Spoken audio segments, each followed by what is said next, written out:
నాకేమో గాని మత్తు వదలకనున్నదో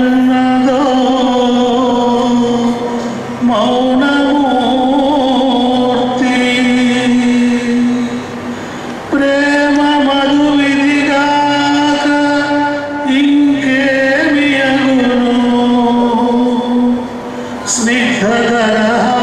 స్నిగ్ధదరహాసమేరువా चिद्विलास अवतार मेहर बाबा की सब मिल बोलो प्रेम से बोलो बोलो मेहर प्रभु नाम नाम नाम नाम बिगड़े भरी के सरिता बिगड़े भरी के सरिता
క్షణము అనుభూతి పొందాలని నీ ప్రేమ చరణాలు చేరాలని నీ ప్రేమ చరణాలు చేరాలని నీ సేవలు తను విడవాలని మెహరీశ్వర బాబా పరమేశ్వర మెహరీశ్వర బాబా పరమేశ్వర సంసార బంధనాలు బందీగా ఉన్నవయ్యా సుఖ దుఃఖ జీవనాలు బాధించే నన్ను బాబా సంసార బంధనాలు బందీగా ఉన్నవయ్యా సుఖ దుఃఖ జీవనాలు బాధించే నన్ను బాబా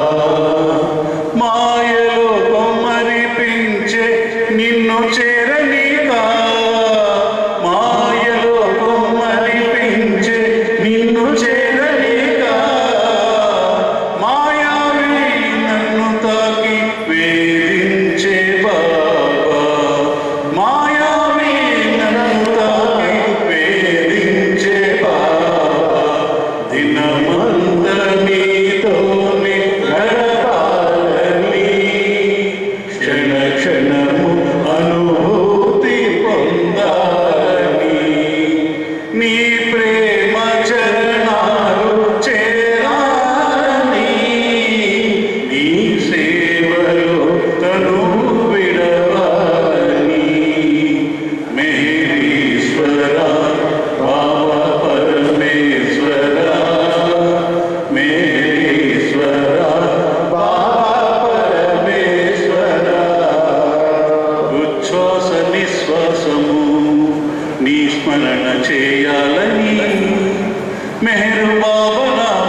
నా ఉద్దేశం ఏంటంటే, మనం అరేంజ్డ్ మ్యారేజ్ చేసుకున్నా లేదా లవ్ మ్యారేజ్ జరిగినా ఏదైనా మ్యారేజెస్ ఆర్ మేడ్ ఇన్ హెవెనే. అంటే బాబా చెప్పారు కదా, హెవెన్ అంటే ఏం లేదు, అదొక స్టేట్ ఆఫ్ మైండ్. కాబట్టి ఆ స్థితిలోనే మనం ఈ జీవితం జీవించేటప్పుడే, మన పునర్జన్మ తీసుకునేటప్పుడే మనం ఆల్రెడీ ఎవరితో కలవాలో, మరి ఏ విధమైన జీవితం జీవించాలి అనే దాని మీద ఆధారపడే మన పునర్జన్మ ఉంటుంది. అలా జన్మించిన తర్వాత మనం మన సంస్కారానికి అనుగుణంగా ఎవరైతే ఆ సంస్కారాన్ని అనుభవించాలో అలాంటి వాళ్ళతోనే పెళ్లి జరుగుతుంది. అంటే ఇక్కడ ఏమనిపిస్తుందంటే, మనకి అలా జరిగినప్పుడు అందరూ కలిసిమెలిసి సంతోషంగా ఉండాలి కదా అనిపిస్తుంది. కానీ ఆ సంస్కారం కలిసిమెలిసి ఉండకపోవచ్చు. అంటే కొట్టుకునే సంస్కారం కూడా ఒక సంస్కారమే, ఆ రకంగా కూడా ఉండవచ్చు. అంతేకాదు, కేవలం భార్యాభర్తలే కాదు, వాళ్ళకి పెట్టే పిల్లలు కూడా వాళ్ళ ఏ సంస్కారాన్ని అనుభవించడానికి మన దగ్గర పుట్టాలో అది కూడా ముందే నిర్ణయించబడి ఉంటుంది. ఎంచేతంటే వాళ్ళ సంస్కారం మనకి టాలీ అవ్వకపోతే ఆ జీవితం చాలా కష్టమైపోతుంది. అంటే కష్టం అవడం అంటే ఇక్కడ మళ్ళీ మామూలుగా మన పదంలో కష్టం అనేది మామూలు ఈ ద్వంద్వాల్లో వచ్చేటువంటి కష్ట సుఖం కాదు అనేది. అదేంటంటే మన సంస్కారానుగుణ్యంగా మనం అనుభవించవలసిన కర్మ వారి ద్వారా ఏమైతే ఉందో దాన్ని అనుభవించడానికి, అలాగే తల్లిదండ్రుల ద్వారా పిల్లలు ఎలాంటి సంస్కారం ద్వారా వాళ్ళు అనుభవించాల్సిన కర్మ ఎలా ఉందో అలాంటి కర్మని అనుభవించడానికి ఈ జన్మెత్తడం అనేది జరుగుతుంది. కాబట్టి ఇట్లా పునర్జన్మ తీసుకునేటప్పుడే మొత్తం మన జీవితం అంతా నిర్ణయించబడి ఉంటుంది. బాబా చెప్తారు కదా, మీ జీవితం ఏంటి, మొత్తం ఆయనకి కర్తలా మలకం, మొత్తం తెరిచిన పుస్తకం. అంటే ఎలాగా, భూత భవిష్యత్ వర్తమానాలు అనేవి కేవలం మనకే ఉన్నాయి, కానీ ఆయనకి లేవు. అంచేత ఏమవుతుంది, ఆయన దృష్టిలో ఏదైతే జరగాల్సిన ఉందో, ఏది ఎప్పుడు ఎక్కడ ఎట్లా జరగాలో సమస్తము అవి ముందుగానే దాంట్లో మన మెమరీ కార్డు లాగానో లేదా చిప్ లాగానో దాంట్లో నోట్ చేయబడి మొత్తం అంతా దాంట్లోనే ఉంటుంది. ఇప్పుడు సెల్ ఫోన్ ఉందనుకోండి, ఆ సిమ్ కార్డు దాంట్లో ఉంటే ఇంకా మిగతాదంతా దాంట్లోనే ఉంటాయి. అది దేంట్లో ఉంటే దాంట్లోనే ఉంటాయి. అంచేత దాంతో పాటే ఉంటాయి. అలాగే మనతో పాటు వచ్చేటువంటి సంస్కారాలు ఏవైతే ఉన్నాయో అవన్నీ మనం అనుభవించాలి అంటే సంస్కారానుగుణ్యమైన జీవితం అనుభవించాలి అంటే మనం ఎలాంటి బంధనంలో చిక్కుకోవాలో, ఎలాంటి బంధనాల నుంచి విడిపడాలో ముందే నిర్ణయింపబడి ఉంటుంది. ఇకపోతే మరి మన సంస్కారం, మన వివేకం అనేది కొంత పని చేయాలి. అక్కడ మన వివేకంతో ఆ సంస్కారాన్ని మనం యాక్సెప్ట్ చేస్తే, అంటే ఆ అనుభవాన్ని మనం అంగీకరిస్తే ఆ సంస్కారం రద్దు అవుతుంది. అలా కాకుండా ఆ అనుభవాన్ని మనం వ్యతిరేకిస్తే అక్కడ ఏమవుతుందంటే కొత్త సంస్కారం పుడుతుంది మళ్ళీ. అంటే మనకి భగవంతుడు మన సంస్కారాలు రద్దయ్యే విధంగా ఏ విధంగా మనకి జన్మించాడో, మనకి ఎలాంటి అనుభవాలు ఇస్తున్నాడో ఆ అనుభవాలన్నింటినీ కూడా మనం యాక్సెప్ట్ చేయాలి. అంటే వాటిని అంగీకరించాలి. అది కష్టమైనా, సుఖమైనా, మంచైనా, చెడైనా, సంతోషమైనా, బాధైనా అన్నిటినీ ఒకే పద్ధతిలో, అంటే ద్వంద్వానుభవాలకి అతీతంగా మనం వాటిని అనుభవిస్తూ వాటిని అంగీకరించాలి. అలా అంగీకరించగలిగినప్పుడు మాత్రమే మన సంస్కారాలు రహితపరచబడతాయి. అంతేకాని మనకు ఆ సంస్కారం బాగాలేదు కాబట్టి ఇది నేను అనుభవించనని దాంతో ఫైట్ చేసినప్పుడు స్ట్రగుల్ వస్తుంది. అప్పుడు మనకి బాధలు ఎక్కువ అవుతాయి, కష్టాలు ఎక్కువ అవుతాయి. అంటే దాన్ని ఎప్పుడైతే మనం వ్యతిరేకిస్తామో మన అనుభవాన్ని మనం వ్యతిరేకిస్తాం. మరి వ్యతిరేకించినప్పుడు ఆ సంస్కారాన్ని మనం కాదంటున్నాం. దానివల్ల కొత్త సంస్కారాన్ని తయారు చేసుకుంటున్నాం. ఎప్పుడైతే కొత్త సంస్కారం తయారవుతుందో మళ్ళీ ఇంకో జన్మలో దీన్ని అనుభవించాల్సినటువంటి స్థితిని మనం ఎదుర్కొంటున్నాం. కాబట్టి మనం అన్నిటినీ అంగీకరించే స్థితిలో ఉండాలి. అలా అంగీకరించే స్థితిలో ఉన్నప్పుడు ఆ marriages are made in heaven అనే దాని యొక్క అర్థం ఏంటో మనకు బోధపడుతుంది. అందుకని మనం కూడా మన జీవితాల్లో మనకు వచ్చే అనుభవాలన్నింటినీ కూడా మనం సంతోషంగా వాటిని బాబా చెప్పినట్టు అసలు వరి అనేది లేకుండా ప్రతి అనుభవాన్ని ఉదాహరణకి యాక్సిడెంట్ అయిందనుకోండి, నాకు ఆ యాక్సిడెంట్ వల్ల కలిగే బాధ శరీరానికి ఉంటుంది, ఉండదని చెప్పం. ఆ బాధను అనుభవించాలి, కానీ దాన్ని అంగీకరించాలి. ఎలాగా? ఈ యాక్సిడెంట్ అనేది అవడం వల్ల నాకు కలిగిన బాధని నేను అంగీకరించాలి. ఎందుకు వచ్చిందిరా ఈ బాధ అని బాధపడకూడదు. బాధ ఉంటుంది, నొప్పి ఉంటుంది, ఉండకుండా పోదు. కానీ అబ్బా నాకే ఎందుకు వచ్చింది, నాకే ఎందుకు యాక్సిడెంట్ అయింది, ఆ వాడు అప్పుడే వచ్చి నా మీద ఎందుకు పడాలి, నేను అప్పుడే ఎందుకు వెళ్ళాలి, ఇవన్నీ ఉంటాయి చూసారా. ఇందాక అనుకున్నట్టు ఈ మానసిక సంస్కారాన్ని పెంచుకునే విధానం. అలా కాకుండా వచ్చిన దాన్ని యాక్సెప్ట్ చేసి దాన్ని మనం అనుభవిస్తూ ఇదంతా భగవదేచ్ఛ అనేటువంటి ఆలోచనలో కనుక వెళితే మనం తొందరగా బాబా చెప్పినట్టుగా ఆయన యొక్క పరిధిలోకి వెళ్ళే అవకాశం మనకు వస్తుంది. అంటే ఆ రకంగా మనకి ఉపయోగం ఉంటుంది. అందుకని మనం ఆ విధంగా మన యొక్క జీవితాన్ని సాగించేటప్పుడు వైవాహిక జీవితమైనా, బ్రహ్మచర్యమైనా, లేకపోతే ఇంకో రక జీవితం ఏదైనప్పటికీ కూడా భగవంతుని ఇచ్చ మేరకే మనం జీవిస్తున్నాము అని ఒక ఆలోచనతో, అంటే మనకు అనుభవాలు లేకపోవచ్చు, కానీ మన ఆలోచనలో అది ఉన్నట్లయితే మన యొక్క సంస్కారాలు త్వరగా రహితమయ్యేటువంటి అవకాశం ఉంటుంది. ఈ పునర్జన్మ పరంపర నుంచి బయటకు వెళ్ళేటువంటి అవకాశం కూడా తొందరగా ఉంటుంది. కాబట్టి ఈ అవకాశం ఇచ్చినందుకు బాబాకి ధన్యవాదాలు చెప్తూ అవతార్ మెహర్ బాబాకి జై.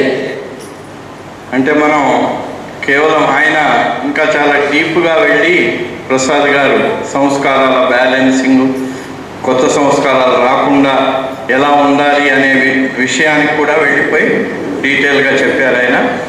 మనం ప్రశ్న వేసుకున్నది ఒకటే, marriages are made in heaven or అరే మేమే చేసుకున్నాం అంటే, ఇక్కడ అరేంజ్డ్ అయినా ఒకటే, లవ్ మ్యారేజ్ అయినా ఒకటే, ఏదైనా ఒకటే, మేం చేసుకుంటున్నాము, ఆయనదేం పెత్తనం అక్కడ, ఆయనది దీంట్లో ఏముంది అనే విషయం నిజంగా అది ఎందుకు, ఆ మాట నిజమా కాదా, marriages are made in heaven or నిజమా కాదా అని క్లుప్తంగా దాని గురించి వెళ్దామని మనం పెట్టాం. కానీ ప్రసాద్ గారు ఇంకా డీప్గా వెళ్ళి సంస్కారాలు లేకుండా, సంస్కారాలు రాకుండా ఎలా జీవనం సాగించాలి అనే విషయం కూడా చెప్పారు. సారథి గారు మీరేమైనా చెప్పదలుచుకున్నారా? సత్యవతి గారు కూడా మీరేమైనా చెప్పదలుచుకుంటే రావాలి, ఎందుకంటే ఇంకో 10 నిమిషాల్లో ఇది ముగించి ఏలూరు వాళ్ళకి మరి మీకు 2-3 పాటలు పాడించి ప్రేయర్స్ చేసి 8 గంటలకు మనం ముగించాలి. అవతార్ మెహర్ బాబాకి జై. Marriages are made in heaven అనే దాని మీద మనం మాట్లాడుకుంటే కనుక తప్పనిసరిగా మనం దుర్గాప్రసాద్ గారు చెప్పినట్టు కూడా everything is made in heaven. బాబా ఏం చెప్తారంటే, జీవన చిత్రపటాన్ని నేను ఆల్రెడీ తయారు చేశాను. ప్రతి భూమి మీద ఉన్న ప్రతి వ్యక్తికి సంబంధించిన జీవన చిత్రపటం, అంటే డే టు డే లైఫ్లో ఏం జరగాలి, ఎవరితో మ్యారేజ్ అవ్వాలి, ఎవరితో బ్రదర్లుగా ఉండాలి, ఎవరితో సిస్టర్గా ఉండాలి, ఇవన్నీ కూడా డేట్ ఆఫ్ బర్త్ నుంచి లిఖించబడ్డాయి. దాని ప్రకారమే జరిగిపోతాయి. కాబట్టి డోంట్ వర్రీ, బీ హ్యాపీ అని చెప్పారు. అది కాబట్టి డెఫినెట్గా మ్యారేజెస్ ఆర్ మేడ్ ఇన్ హెవెనే and everything is made in heaven. కాకపోతే ఈ ఆధ్యాత్మికతను మాట్లాడుకోవడంలో భార్యాభర్తల మధ్య వచ్చే చిన్న కామెడీ సీన్ ఒకటి నాకు గుర్తుకొచ్చింది. అది ఎలా ఉంటుందంటే,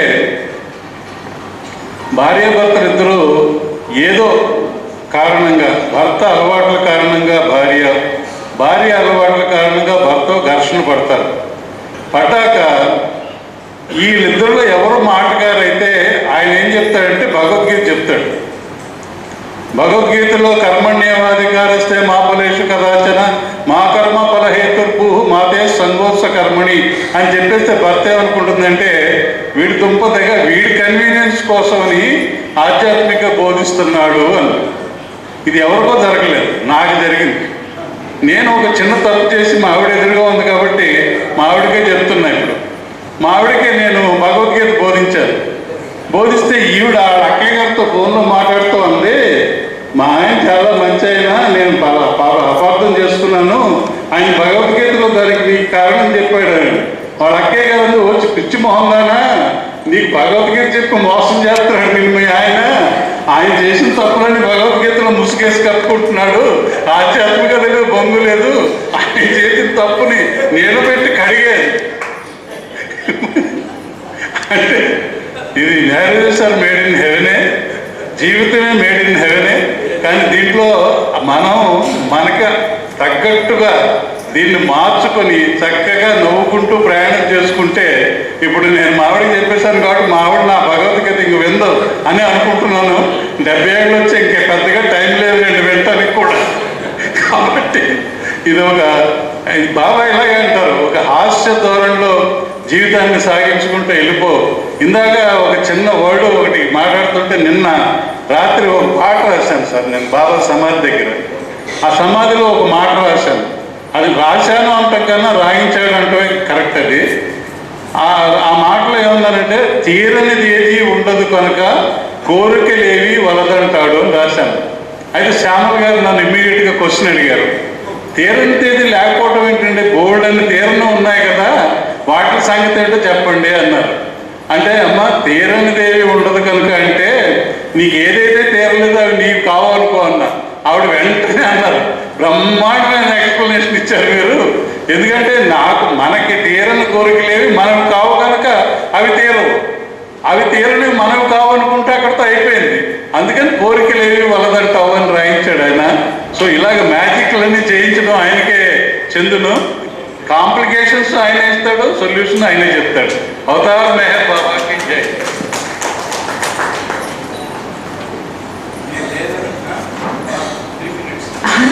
అవతార్ మెహర్ బాబాకి జై. అందరికీ జై మెహర్ బాబా. ఈరోజు ఇలాంటి చిన్న అవకాశం వస్తుందని నేను అసలే అనుకోలేదు, కానీ బాబా నాకు ఈ అవకాశం ఇచ్చారు. మనమంతా కూడా బాబా ప్రేమికులుగా మనమంతా కోరుకోవాల్సింది ఏంటంటే ఆధ్యాత్మిక స్వాతంత్రం. ఈ ఆధ్యాత్మిక స్వాతంత్రం కోసం గాను మ్యారేజెస్ మేడ్ ఇన్ హెవెన్ అనేది నాకు తెలియదు, మనం చూడలేదు అదంతా. కానీ ఈ వైవాహిక జీవనం వల్ల 2 వ్యతిరేక సంస్కారాలు ఉన్నవారు కలయటం ద్వారా ఆ సంస్కారాలు ఖర్చు చేయబడతాయి. అందుకు గాను 7 జన్మల బంధమో ఇంకే జన్మ బంధమో ఇలా అది కొనసాగుతూ వచ్చి చివరికి ఈ వైవాహిక జీవన పవిత్రీకరణ ద్వారా మన యొక్క ఈ కర్మబంధాలు నశించడం ద్వారా నిజంగానే మన యొక్క సంస్కారాలలో నుంచి మనము తగ్గించుకుంటూ పునర్జన్మల వలయంలో నుంచి మనం బయటపడి మన యొక్క గమ్యం ఏదైతే ఉందో, the aim of life is to love God, the goal of life is to become one with God అనే గమ్యాన్ని చేరడానికి గాను పవిత్రీకరణ చేయబడినటువంటి ఈ వివాహ వ్యవస్థ ఎంతో పవిత్రమైనదిగా మన హిందూ సాంప్రదాయంలో భావించబడుతోంది.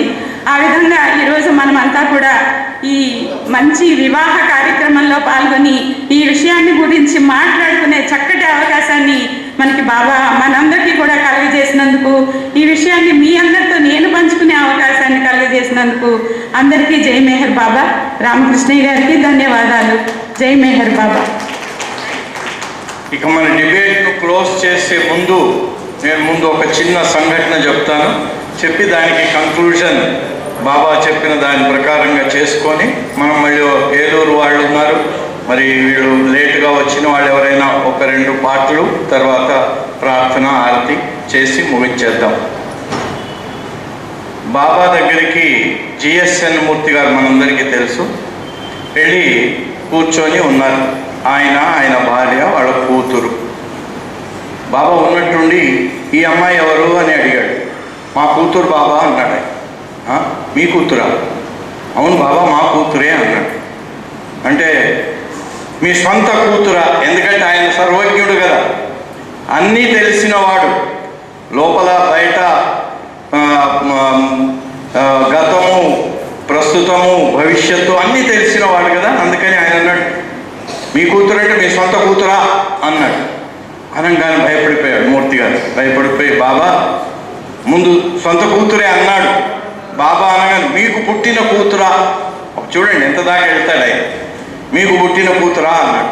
అంటే అప్పుడు కాదు బాబా, నేను మీకు అబద్ధం చెప్పాను, మా సొంత కూతురు అంటే మేము పెంచుకున్నాం, మా ఆవిడకు అబార్షన్ అయింది, డాక్టర్లు పుట్టారని చెప్పారు పిల్లలు, అందుకని ఒక అమ్మాయిని అడాప్ట్ చేసుకున్నాము, ఆమె అడాప్టెడ్ సన్. మేము మా కూతురనే చెప్తున్నాం కాబట్టి అంటే నా దగ్గర కూడా ఆ మాట అబద్ధం చెప్తావా అన్నట్టుగా బాబా హెచ్చరిక చేసి చెప్పి బాబా అన్నాడు, సరే మరి నేను మీకు ఒక సంతాన ప్రాప్తి కలగాలని ఇప్పించాలా అన్నాడు. అంటే మీకు ఒక సొంత అబ్బాయినో అమ్మాయినో ఇవ్వాలా అన్నాడు. అంటే చేతులు జోడించి అంతకంటే ఉంది బాబా మీరు కావాలని ఇస్తా అంటే, చేతులు జోడించి అంతకంటే ఎక్కువ ఏమి అని అనుకుంటున్నాడు. లోపల అన్నాడు డాక్టర్లు పుట్టరన్నారు, ఎలా ఇస్తాడు అని మళ్ళీ ఆయనకు ఒక క్వశ్చన్ వచ్చిందట లోపల.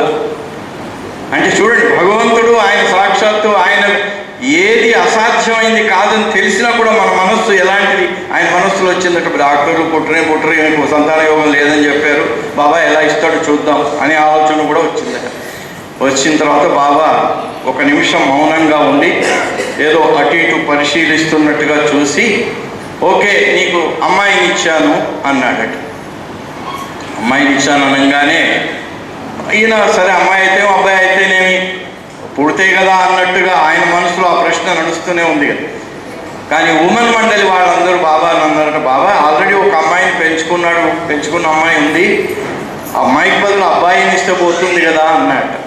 అంటే అప్పుడు బాబా మళ్ళీ ఒక నిమిషం మౌనంగా ఉండి, నా ఓల్డ్ స్టాక్ రిజిస్టర్లో అమ్మాయే ఉంది అన్నాడు. ఓల్డ్ స్టాక్ రిజిస్టర్, ఈ మాట బాబా చెప్పిన మాట, నా ఓల్డ్ స్టాక్ రిజిస్టర్లో అమ్మాయే ఉంది. ఈయన ఇంకా చేస్తున్న ఓహో ఇదేంటి ఈ దగ్గర ఓల్డ్ స్టాక్ రిజిస్టర్ ఉంటుందా ఏమిటి అని అలా మరి ఆ పెద్ద స్టోరీ దాన్ని కట్ షార్ట్ చేస్తే వాళ్ళకి అమ్మాయి పుట్టింది. పుట్టదు అనుకున్న వాళ్ళకి అమ్మాయి పుట్టింది. అమ్మాయి పుట్టిన తర్వాత అమ్మాయి అన్నప్రాశన కూడా బాబా సమక్షంలో మేరాజాదులో చేశాడు. చేసేటప్పుడు మనసులో వచ్చిందట, బాబా ఓల్డ్ స్టాక్ రిజిస్టర్ మాకు కూడా చూపిస్తే బాగుంటుంది కదా, మరి నాకు అబ్బాయి కన్నా మళ్ళీ ఇంకో అబ్బాయి కన్నా ఇచ్చేది ఆ ఓల్డ్ స్టాక్ రిజిస్టర్లో ఉందో లేదో చూసుకునేవాడిని అని ఆలోచన వచ్చినట్టు. పెద్ద మరి ఆయన ఇంటలెక్చువల్ జైంట్ కదా. అది రాగానే వెంటనే బాబా అన్నాడట, నువ్వు నా పని బాగా చేస్తున్నావు, నాకు చాలా సంతోషంగా ఉంది, నీకు ఒక కొడుకును కూడా ఇస్తాలే అన్నాడు. ఇంకా ఎందుకంటే ఆయన మనసులోనే ఇది ఓల్డ్ స్టాక్ రిజిస్టరు, దాంట్లో నాకు కొడుకు ఉన్నాడా లేదా అని ఈయన ఆలోచిస్తుంటే బాబా చెప్పాడు. చెప్పి నీ కొడుకుని ఇస్తున్నాలే అని రెండో కొడుకు మేయర్ కుమార్ను కూడా ఇచ్చాడు ఓల్డ్ స్టాక్ రిజిస్టర్ నుంచి. ఇచ్చి ఆయనకు అన్నప్రాశనప్పుడు సిల్వర్ స్పూన్ పంపించి feed him with my love అని చెప్పారు. ఆ మేయర్ కుమార్ అనే పేరు కూడా బాబా పెట్టించారు. అది చూసిన తర్వాత చాలామంది బాబా ప్రేమికులు కాని వాళ్ళు అందరూ వచ్చి జయశ్రీమూర్తి గారు మమ్మల్ని కూడా బాబా దగ్గర తీసుకెళ్ళి ఆ ఓల్డ్ స్టాక్ రిజిస్టర్ వెరిఫై చేయించి మాకు కూడా, అంటే 20 ఏళ్ళు 30 ఏళ్ళు సంతానం లేని వాళ్ళందరూ ఈయన దగ్గర క్యూ లైన్ కట్టారట. కట్టి కొంచెం బాబా దగ్గరికి తీసుకెళ్ళి ఆయన ఓల్డ్ స్టాక్ రిజిస్టర్ వెరిఫై చేయించి దాంట్లో మాకు కూడా ఒక అమ్మాయిని ఇచ్చే అది ఏర్పాటు చేయరా అని అడిగారట. అంటే దీని తాత్పర్యం ఏమిటి అంటే బాబా అన్నాడు, నా ఇచ్చ లేనిది ఒక గడ్డి పోచ కూడా అటు ఇటు కదలదు. ఇక్కడ ప్రపంచంలో యావత్ విశ్వం అంతా కూడా ఆయన ఇచ్చ ప్రకారంగా జరుగుతుంది. ఆయన ఇచ్చనే మేడ్ ఇన్ హెవెన్ అనేది ఆయన ఇచ్చ, భగవంతుని శాసనం ప్రకారంగా జరుగుతుంది. అది మనకు మన వాళ్ళు ఒక చెప్పారు, రుణానుబంధ రూపేణ పశు పత్ని సుత ఆలయ అని ఒక శ్లోకం ఉంది. రుణానుబంధ రూపేణ అంటే మనం చేసుకున్నటువంటి ప్రతి జన్మలో మనం అప్పులు ఆస్తులు చేసుకుంటూనే ఉంటాం. రుణం, ఆ రుణం ఒకళ్ళకి ఇచ్చుకోవటం పుచ్చుకోవటం ఇదంతా జరుగుతూ ఉంటుంది. ఆ ఇచ్చిపుచ్చుకునే వాటిల్లో మిగిలిపోయినవి ఉంటాయి. ఆ మిగిలిపోయిన రుణం తీర్చుకోవటానికి మళ్ళీ పుడతాం. ఎందుకంటే ఆ రుణం లేకపోతే పుట్టం. మనకి జన్మలు రుణం ఏది లేకుండా డెబిట్ క్రెడిట్ రెండు బ్యాలెన్స్ అయిపోయినాయి అనుకోండి, కదా అకౌంట్ క్లోజ్, ఇంకా మళ్ళీ జన్మ లేదు. కానీ మళ్ళీ జన్మ ఎందుకు వస్తుందంటే రుణం మిగిలిపోతేనే జన్మ వస్తుంది. కాబట్టి ఆ రుణానుబంధ రూపేణ ఆ రుణం కూడా మనం శరీరం చాలించిన తర్వాత మళ్ళీ ఆ రుణం ఎవరితో ఉంది ఎవరితో తీర్చుకోవాలనేది మనకు తెలియదు, మనం మర్చిపోతాం. శరీరం విడిచిపెట్టగానే మనస్సుకు ఒక తెర, అది ఒక అధ్యాయం క్లోజ్ అయిపోతుంది. కాబట్టి అంతకుముందు జీవితంలో మనం చేసిన రుణాలు తీర్చుకునేటువంటి ఎవరికి రుణం ఉన్నాము, ఎవరికి తీర్చుకోవాలనేది తెలియదు మనకు. అది తెలిసిన వాడేవాడు ఆయన. కాబట్టి ఆ రుణదాతను రుణగ్రహీతను ఇద్దరిని కలిపేది ఆయన. అది marriages are made in heaven అని అంటే ఆయన ఇచ్చి పుచ్చుకునేటువంటి రుణము, రుణదాతలు గ్రహీతలు ఎవరు అనేది మనకు తెలియదు, పుట్టేవాడికి తెలియదు, పుట్టినవాడికి తెలియదు, కానీ ఆయనకు తెలుసు. అందుకని ఆయన ఆ లింకు కలుపుతాడట. ఎవడు రుణం ఇచ్చిన వాడెవడు, తీసుకున్న వాడెవడు, మళ్ళీ ఇవ్వవలసిన వాడెవడు, తీసుకోవలసిన వాడెవడు. కాబట్టి వాళ్ళను కలిపే పని ఆయన చేస్తుంటాడని మనకు తెలియదు. ఎందుకు? లోపల ఉన్న జీవాత్మలను కలిపే పని ఆయనది. బయట ఉన్న శరీరాలను చూసి మనం ఎంచుకొని ఆహా బాగున్నారు, వాళ్ళ కుటుంబం బాగుంది, వాళ్ళ ఇది బాగున్నారు కాబట్టి మనం చేసుకుందాము అనుకొని మనం నిర్ణయం చేసుకుంటాం. కానీ ఎంత మంచి నిర్ణయాలైనా కూడా ఆఖరు పీటల మీద పెళ్లిళ్ళు ఎత్తిపోతున్నాయి, ఎంగేజ్మెంట్ అయినా ఇవి పోతున్నాయి. ఎందుకు అంటే ఆయన క్లియరెన్స్ అక్కడ లేదన్నమాట. ఆ క్లియరెన్స్ ఏముండాలి? రుణం ఇచ్చి పుచ్చుకునే వాళ్ళు ఎవరో అది లింక్ అక్కడ కలవాలి, కలిస్తేనే అవుతుంది. ఈ మధ్య టీవీలో కూడా కొన్ని ప్రోగ్రామ్స్ వస్తుంటాయి. ఓ తల్లి ఫోటో, పిల్ల ఫోటో చూపిస్తారు. అన్ని పిల్లలు ఉంటారు, వరుసగా తల్లులు ఉంటారు. ఇది ఎవరు తల్లి, ఎవరు పిల్ల, ఎవరు మ్యాచ్ చేయమంటుంటారు. అలాగే అది జీన్స్, అది కొన్ని ఎప్పుడో ఒకసారి టీవీలో చూసాను అనమాట. అది చేస్తే వాళ్ళకి ప్రైజ్, వాళ్ళు ఎన్నిక అయిపోయినట్టు. అట్లాగే ఇక్కడ మనం కేవలం భౌతిక శరీరాన్ని మాత్రమే చూసుకుంటున్నాము, భౌతికమైన ఆస్తులు పాస్తులు గుణగణాలే చూసుకుంటున్నాము. కానీ లోపల ఉండే జీవాత్మల రుణం మనకేం తెలుస్తుంది? మనకు తెలియదు. ఆ రుణాన్ని కలిపేవాడు ఆయన కనుక అది కలిపితేనే మనం చూసిన అరేంజ్డ్ మ్యారేజ్ అయినా లవ్ మ్యారేజ్ అయినా ఏదైనా అక్కడి నుంచి క్లియరెన్స్ అది వస్తేనే అది జరిగిపోతుంది, లేకపోతే జరగదు. కాబట్టి marriages are made in heaven అనేది ఆనాడైనా ఈనాడైనా వచ్చే కాలానికైనా ఎప్పటికీ అది సత్యమే, సత్యం అసత్యం కాదు. బయటికి మనం వ్యవస్థలో తల్లిదండ్రులు అరేంజ్ చేసిన మ్యారేజా, పిల్లలు వాళ్ళు స్వయంగా ఎంచుకొని లవ్ మ్యారేజా అనేది ఇవన్నీ బయటికి అసలైంది అది ఆ క్లియరెన్స్ అది ఉంటే కానీ ఇది జరగదు. కనుక marriages are made in heaven అనేది అది చాలా ఖచ్చితమైంది. ఎందుకంటే ఆయన ఇచ్చ లేనిది గడ్డిపోచ కూడా కదలదు. అవతార్ మెహర్ బాబా కీ జై.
శిరమును వంచితివో చిద్విలాస కరములు మోచితి కైవల్యమీవా శిరమును వంచితివో చిద్విలాస కరములు మోచితి కైవల్యమీవా సర్వము నీకే అర్పణ చేసి సర్వము నీకే అర్పణ చేసి కలసిపోదును నీలోన నేను కలసిపోదును నీలోన నేను అసమాన దివ్య తేజ అవతార పురుషరావా ఓ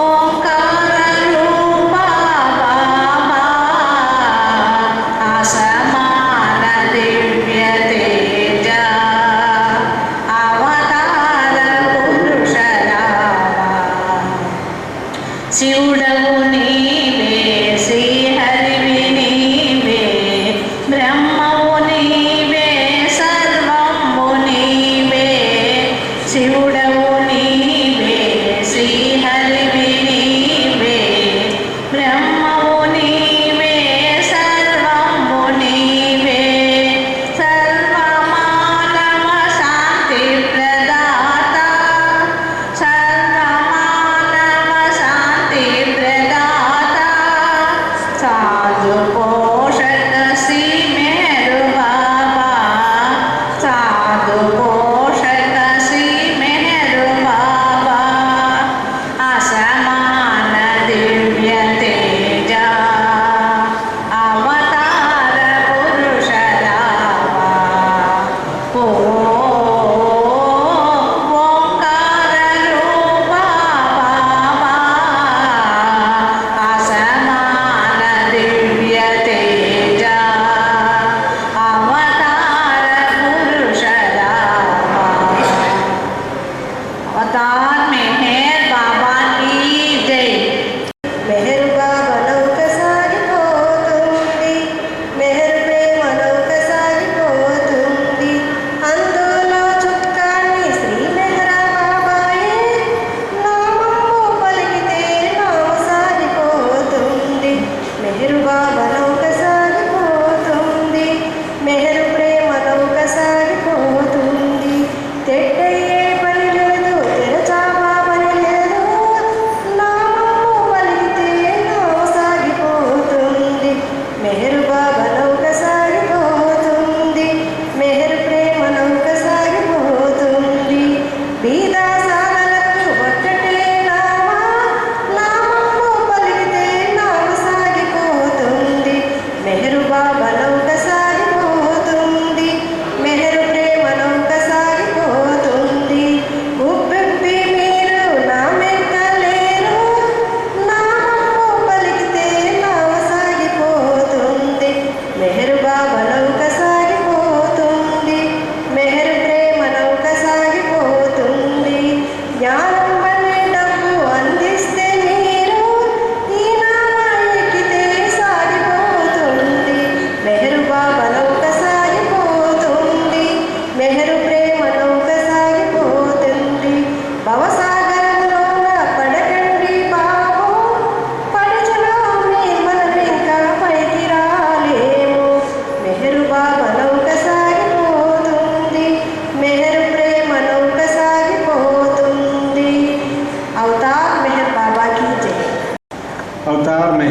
की जय अवतार मेहर बाबा की जय अवतार मेहर बाबा की जय भगवान मेहर बाबा की जय अवतार मेहर बाबा की जय भगवान मेहर बाबा की जय बाबा की जय मेहर बाबा की जय बाबा की जय मेहर बाबा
Meher Baba ki Jai. O Parvardigar, the preserver and protector of all, you are without beginning and without end, non-dual, beyond comparison, and none can measure you. You are without color, without expression, without form, and without attributes. You are unlimited and unbearable, beyond imagination and conception, eternal and imperishable. You are indivisible and none can see you, but with eyes divine. You always are, you always are, and you always will be. You are everywhere, you are in everything, and you are also beyond everywhere and beyond everything. You are the permanent and in the depths. You are manifest and unmanifest, on all planes, beyond all planes. You are the three words and also beyond the three words. You are the creator, the Lord of gods, the knower of all minds and hearts. You are omnipotent and omnipresent. You are knowledge infinite, power infinite, and bliss infinite. You are the ocean of knowledge, all knowing, infinitely knowing, the knower of the past, the present, and the future, and you are knowledge itself. You are all merciful and eternally benevolent. You are the soul of souls, the one with infinite attributes. You are the beauty of truth, knowledge and bliss. You are the source of truth, the ocean of love. You are the ancient one, the highest of the high. You are the Prabhu and Maheshwar. You are the beyond God and beyond God also. You are Parabrahma, Paramatma, Allah, Ilahi, Exidar, Ahura Mazda, God Almighty and God the Beloved. You are named as the only one worthy of worship. Avatar Meher Baba ki Jai.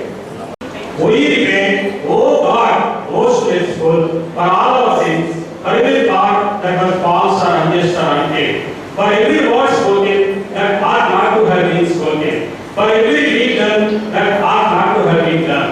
We repent for every deed and word and thought inspired by selfishness, and for every deed and word and thought inspired by hatred. We repent most especially for every lustful thought and for every lustful action, for every lie, for all hypocrisy, for every promise given but not fulfilled, and for all slander and backbiting. Most especially also, we repent for every action that has brought ruin to others, for every word and deed that has given others pain, and for every wish that pain should befall others. In your unbounded mercy, we ask you, forgive us, O God, for all these sins committed by us, and to forgive us for our constant failures to think and speak and act according to your will. Beloved God, help us all to love you more and more, and still yet more, till we become worthy of living with you, and help us all to hold fast to Baba's command till the very end. Avatar Meher Baba ki Jai. Avatar Meher Baba ki Jai. Avatar Meher Baba ki Jai. Baba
పంచ